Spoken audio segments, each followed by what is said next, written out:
Hey, how's it going, everybody? Today we're going to do a real quick video showing you how to set the zoom levels for your pointer. And that's done right up here in the Navigator panel. You can see you have the option of fit or fill. First thing you do is you choose one of those. I always work on fit. And then you can see here next to it, you have the option for 100% zoom. Or you have one of the options for a semi-custom zoom level, either 6, 12, 20, 25, 33, all the way through 1600% zoom. So once you have selected your fit and then you've selected a custom level here, what you'll do is when you just click on the photo, it's automatically going to switch between those two. It remembers those.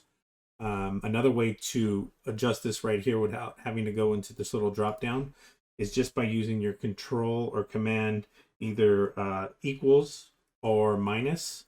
And as you can see, as I push those, it toggles between those different levels up there, and you can go all the way from 1600 down to 6%. Normally the zoom level that I work off of, I usually just work on a 100%. So I'll just keep that at 100, and I usually toggle in between those two there. And that usually gets me everything that I need to see. I appreciate you sticking around for the video. If you found some value here, there's a card that pops up on the top. You can click on that and we'll talk more about the whole Lightroom interface. Thanks, and please subscribe below.